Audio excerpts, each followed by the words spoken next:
Hi hello എല്ലാവർക്കും ഈദൽ ക്രിയേഷനിലേക്ക് സ്വാഗതം. നമ്മളിന്നിവിടെ തയ്യാറാക്കാൻ പോകുന്നത് ഞണ്ട് കറിയാണ്. വളരെ എളുപ്പത്തിലും ടേസ്റ്റിനും തന്നെ ചെയ്തെടുക്കാൻ പറ്റുന്ന ഞണ്ട് കറിയാണ്. അപ്പോൾ അതെങ്ങനെ ചെയ്യുന്നത് നോക്കിയാലോ. അതിനായിട്ട് ഒരു ചട്ടിയെടുപ്പ് ചൂടാൻ വയ്ക്കുക. ചട്ടി ചൂടാകുമ്പോൾ അതിലേക്ക് ആവശ്യത്തിന് വെളിച്ചെണ്ണ ഒഴിച്ച് കൊടുക്കാം. നമ്മളൊരു 3 ടീസ്പൂൺ വെളിച്ചെണ്ണയാണ് അതിന് വേണ്ടിയിട്ട് എടുത്തിരിക്കുന്നത്. ഇനി നമുക്ക് വെളിച്ചെണ്ണ ചൂടാകുമ്പോൾ അതിലേക്ക് ഒരു തണ്ട് കറിവേപ്പിലിട്ട് പൊട്ടിച്ചതിന് ശേഷം അതിലേക്ക് ഇഞ്ചി വെളുത്തുള്ളി ചെറുതായി അരിഞ്ഞത് ചേർത്ത് കൊടുത്ത് നന്നായിട്ട് ഇളക്കി കൊടുക്കാം. ചെറിയൊരു ഗോൾഡൻ ബ്രൗൺ നിറാകുമ്പോഴേക്കും നമുക്കതിലേക്ക് അരിഞ്ഞ് വെച്ചേക്കുന്ന സവാള ചേർത്ത് കൊടുക്കാം. ഒരു വലിയ സവാളയാണ് നമ്മൾ അതിന് വേണ്ടി എടുത്തിരിക്കുന്നത്. ഇനി നമുക്ക് സവാള നന്നായിട്ട് വഴണ്ട് കിട്ടുന്നതിന് വേണ്ടി ആവശ്യത്തിന് ഉപ്പും ചേർത്ത് കൊടുത്ത് നന്നായിട്ട് ഇളക്കി യോജിപ്പിച്ച് കൊടുക്കാം. ഇനി നമുക്ക് സവാള ചെറുതായിട്ടൊന്ന് ചെറിയൊരു ബ്രൗൺ നിറാകുന്നത് വരെ നമുക്കൊന്ന് വെയിറ്റ് ചെയ്യാം. അങ്ങനെ സവാള ചെറുതായിട്ടൊന്ന് വാടി വരുമ്പോൾ അതിലേക്ക് 1 ടീസ്പൂൺ മുളക് പൊടി, 1 നുള്ള് മഞ്ഞൾപ്പൊടി,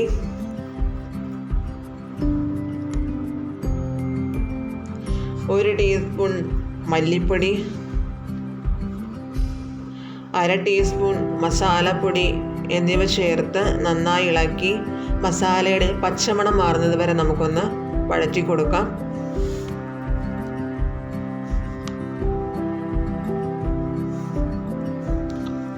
അങ്ങനെ നമ്മുടെ മസാലയുടെ പച്ചമണമൊക്കെ ഒന്ന് മാറി വരുമ്പോൾ അതിലേക്ക് അരിഞ്ഞ് വെച്ചേക്കുന്ന ഒരു തക്കാളി ചേർത്ത് കൊടുത്ത് നന്നായിട്ട് ഇളക്കി കൊടുക്കാം.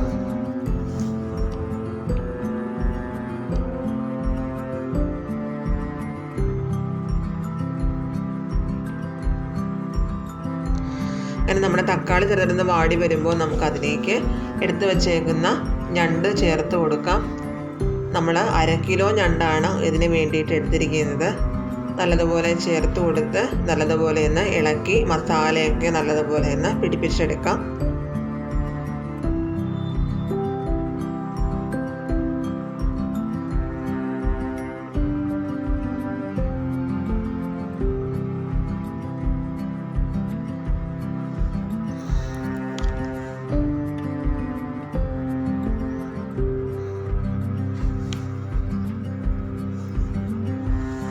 ഞണ്ട് വേകുന്നതിന് വേണ്ടി ഒരല്പം വെള്ളം കൂടെ നമുക്കതിനകത്ത് ചേർത്ത് കൊടുക്കണം. നമ്മൾ വെള്ളം ചേർത്ത് കൊടുത്ത് ഞണ്ട് പുളിയും കൂടി ഇട്ട് കൊടുത്തിട്ടുണ്ട്. ഇനി നമുക്ക് ഞണ്ട് വേകുന്നതിന് വേണ്ടിയിട്ട് നമുക്ക് ഒരല്പ സമയം ഒന്ന് അടച്ച് വെച്ചൊന്ന് വേവിച്ചെടുക്കാം. അങ്ങനെ ഞണ്ട് ഏകദേശം ഇവിടെ വെന്തിട്ടുണ്ട്. ഇനി നമുക്കതിലേക്ക് 1 കപ്പ് തേങ്ങാപ്പാലും കൂടെ ചേർത്ത് നന്നായി ഇളക്കി യോജിപ്പിച്ച് കൊടുക്കാം.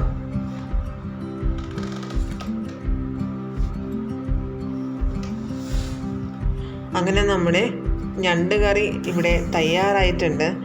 വളരെ എളുപ്പത്തിലും ടേസ്റ്റിലും തന്നെ തയ്യാറാക്കിയെടുക്കാൻ പറ്റുന്ന ഞണ്ട് കറിയാണ്. എല്ലാവരും ഒന്ന് ട്രൈ ചെയ്തുകൂടി നോക്കുക.